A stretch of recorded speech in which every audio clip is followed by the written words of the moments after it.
Nature is like a musical expression, which means exactly what it says. Giraffes are giraffing, trees are treeing, stars are starring, clouds are clouding, rain is raining. And if you don't understand, look at it again. And people are peopling. We notice that all these suchnesses appear and disappear. They keep changing. They come and they go.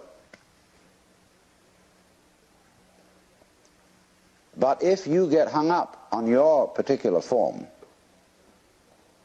I'll have to alter the language a little bit, because you see, your form makes a duality, whereas you are your form. You're what you're doing. Now, you think, for some strange reason, I must make that go on as long as possible. And therefore you think you have an instinct to survive. And so the only thing anybody can agree about today, so far as the discussion of ethical and moral problems are concerned, is that we ought to survive.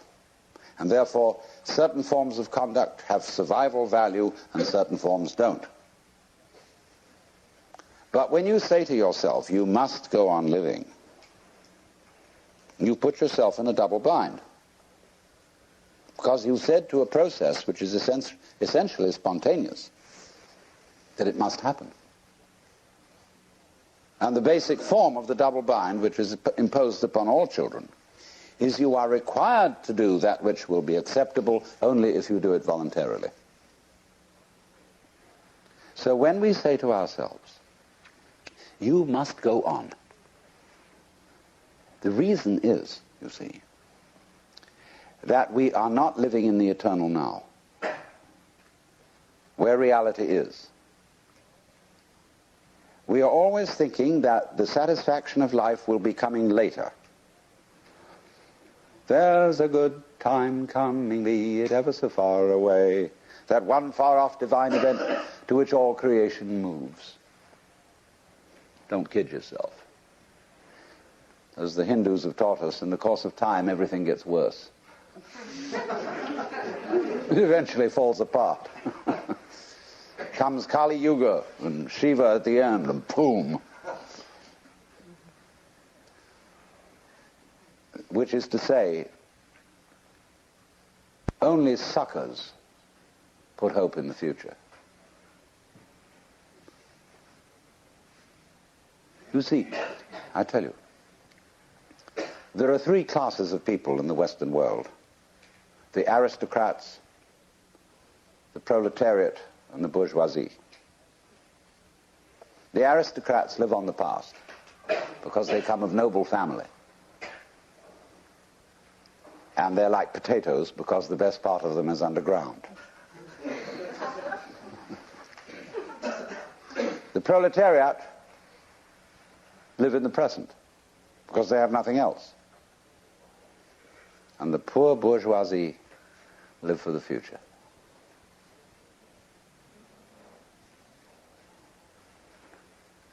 They are the eternal suckers. They can always open to a con game. So when they find out that really there isn't much of a future, you're going to die, they transpose the future into a spiritual dimension. And they figure this material world is not the real world, but the spiritual world is the real world. And there will be somewhere, somehow, an eternal life for me. A charge to keep I have, a God to glorify, a never dying soul to save and fit it for the sky. Well, then they say to them, what are you going to do there? Well, they haven't the faintest idea. You know that? If you ask theologians about what they think is going to happen in heaven, they just dry up. Oh, we're going to play harps, I mean, there's a symbolic meaning to that which I could go into, but the average person's idea of heaven is an absolute bore. I mean, it's like being in church forever. And children see this immediately. Children, when they hear a hymn like, "Weary of earth and laden with my sin, I looked at heaven and longed to enter in," they think, "Oh, God." Heaven is to be in church for always. And they think hell is preferable. There's at least some excitement going on. And you see it in medieval art. You go to the Metropolitan Museum in New York and you see Jan van Eyck's painting of the Last Judgment. Heaven on top, hell below. In heaven, everybody's looking like the cat that swallowed the canary, sitting in rows and very smug. God the Father as president, and oh dear. Beneath this, there's a winged skull, like a bat, and squirming bodies, all nude, all being eaten by snakes, and I don't know, there's a fantastic thing going on. But in that, you see, Van Eyck had a ball painting that, because in medieval way, it was the only way you could get away with painting nudes. And sexy scenes, sadomasochistic, see?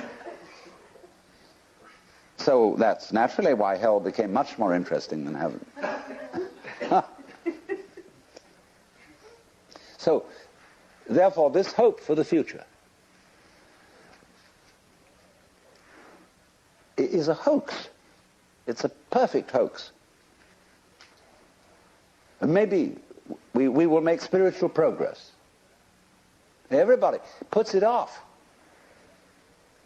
Maybe if I work at yoga for 10 years, 20 years, and do this thing, I will eventually make it to moksha, to nirvana, whatever. That's nothing more than a postponement. It's this business of, because you're not fully alive now, you think maybe someday you will be. Look, supposing I ask you, what did you do yesterday?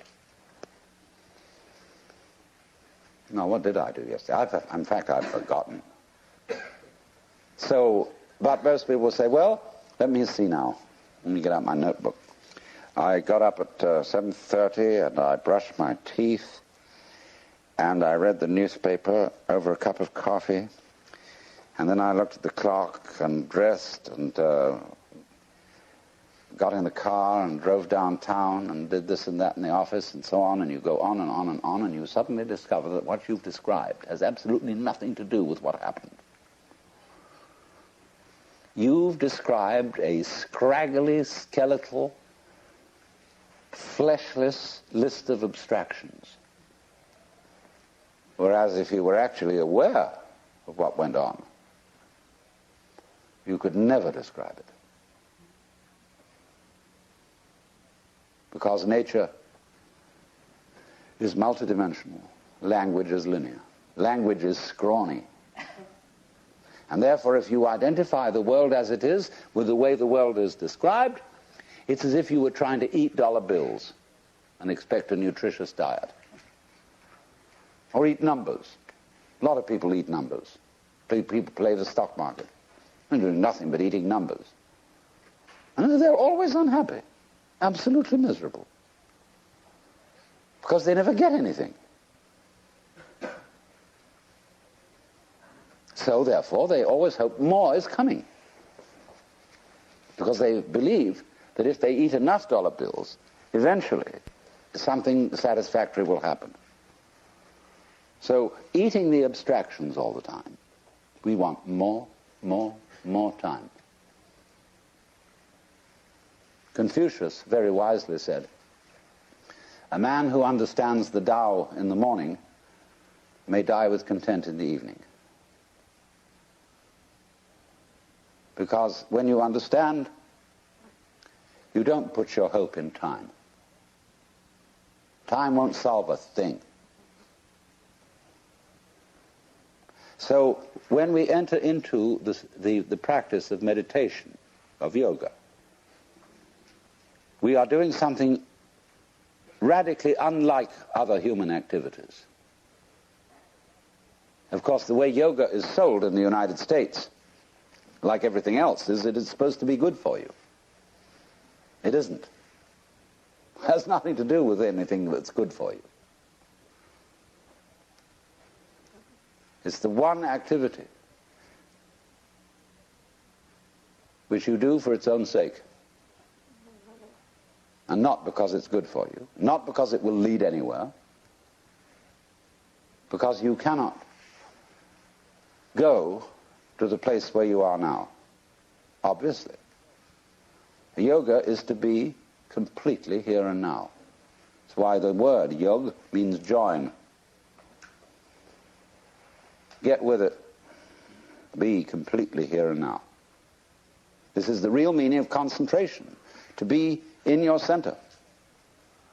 And the Christian word for sinning in Greek is amatanin, which means to miss the point.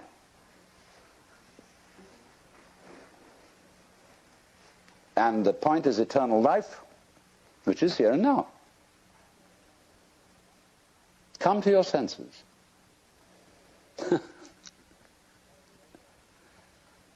So yoga is defined in Sanskrit, in the Yoga Sutra, yogas chitta vritti nirodha.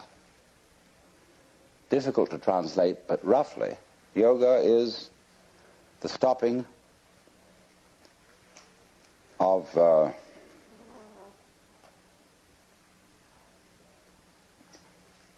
vritti is turning, see, like a wheel, and chitta is consciousness. Turnings in consciousness. In other words, the attempt of the mind to catch hold of itself, which is what we call thinking, worrying. So we could say loosely, yoga is the cessation of thinking. It's not the cessation of awareness, but of symbolizing, trying to touch reality in terms of thoughts, symbols, descriptions, definitions. Give it up. It's not easy because we do it habitually. But until there is silence of the mind, it is almost impossible to understand eternal life, that is to say, eternal now. If you could come to the place where you suspend conceptions. Conceptions in Sanskrit are called vikalpa. And so this state is called nirvikalpa, not conceptual. And this will be basic to everything I'm going to talk to you about. To understand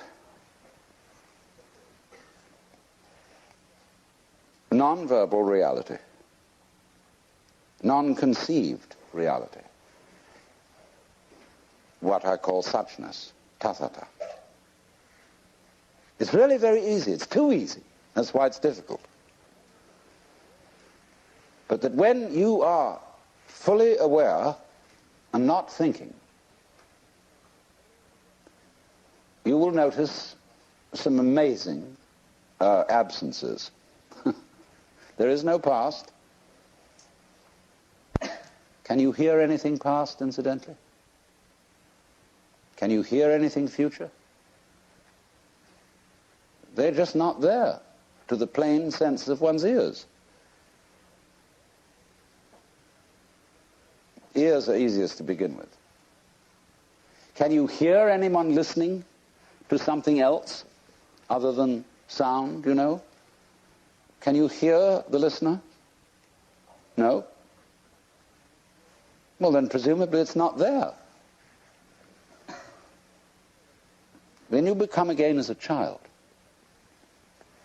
and simply forget all that you ever were told and contemplate what is. All these ghosts go away. That's weird. But they just go. And then you enter into the eternal state. Well, there's no problem. Well, then you go back and you collect your opinions again. You think, well, that won't do.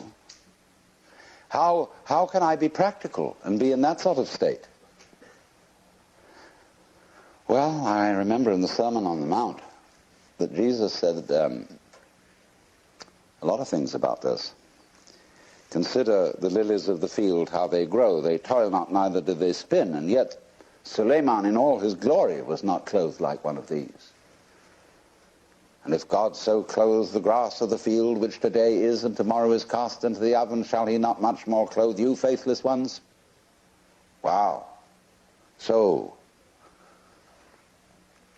do not worry about tomorrow, saying, what shall we eat, what shall we drink, or how shall we clothe ourselves? Oh, the rabble seeks after these things. Sufficient to the day is the worry of it. Nobody ever preaches a sermon on that text. Never. I've heard lots of sermons, and never one on that one, because people say, look, that's all very well, because Jesus was the boss's son. And he knew, you see, that he was really in charge of the universe, and he's nothing to worry about. But we have to be practical. Oh? What do you suppose the gospel was? The good news. Do you know it never got out?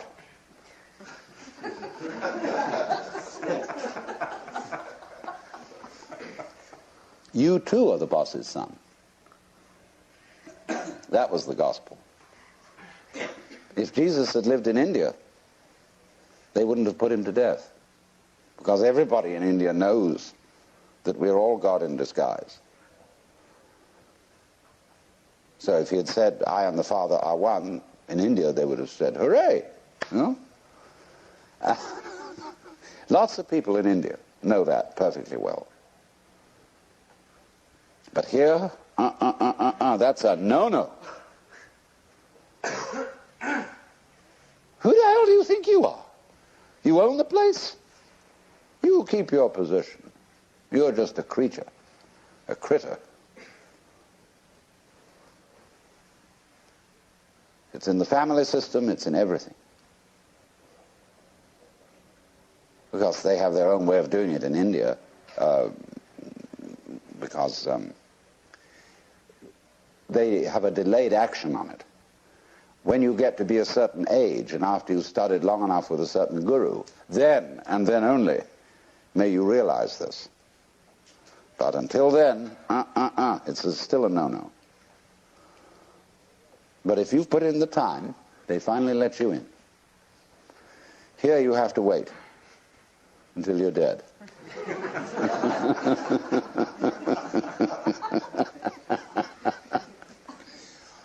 Well, all that's bullshit. The only place to begin is now. Because here's where we are.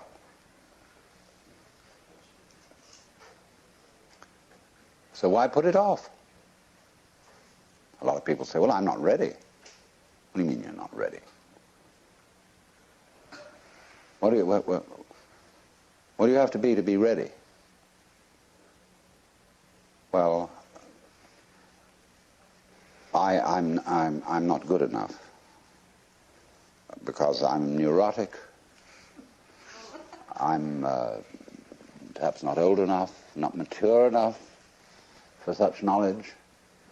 I still am frightened of pain, and of course I'd have to overcome that. I'm still dependent on material things.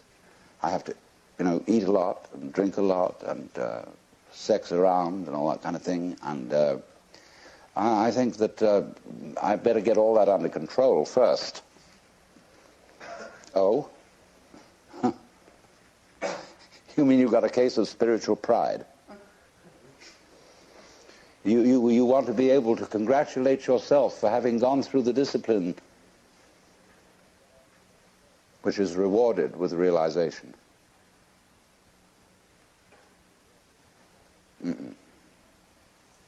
that is trying to quench fire with fire. In other words, the reason, wouldn't it be great to be a mystic? Look at it this way. I mean, crazy, to have no fear, no attachments, no hang-ups, to be as free as the air, so that, you could just wander out in the streets and give away all your clothes to the beggars and let go of the whole thing, let it all hang out. Wouldn't it be crazy to have that courage? And you look into yourself honestly, and you find that inside you're actually a quaking mess of sensitivity. So that this desire to be the great mystic is nothing more than a symptom of your quaking mess.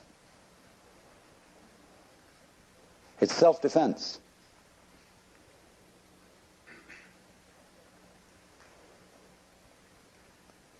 So you think, wow, we'll do that yoga bit, and we'll get real tough. But that only means you're going to be increasingly insensitive.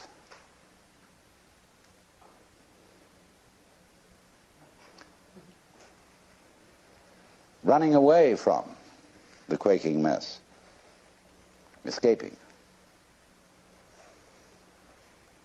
You never can. You're stuck with it. There's nothing you can actually do to transform your own nature into unattached selflessness, because you have a selfish reason for wanting to do it. Well, that's pretty depressing, isn't it? You mean to tell me that the only people who get really enlightened and liberated are those whom the grace of God somehow hits in an arbitrary way, and all you can do is sit around and wait? Well, let's begin with that supposition. Let's suppose there's nothing we can do to change ourselves. Psychotherapy, religion, all this is absolutely in vain. There's nothing you can do about it. It's like trying, as I said, to bite your own teeth or lift yourself up by your own bootstraps. Incidentally, it struck me as funny, a lot of people are using that phrase in the wrong way. They say when something very difficult has to be done, we have to lift ourselves up by our own bootstraps. You can't! It's impossible. That's terribly depressing. You mean, Alan Watts, you'll come here simply to tell us that there's nothing we can do? I mean, here we are all presumably assembled in a cultural milieu, spiritual milieu, psychotherapeutic milieu, where we are supposed to get better. And I tell you, there's nothing you can do about it. Well, I say, give us our money back. Go to somebody else who'll be more encouraging. But,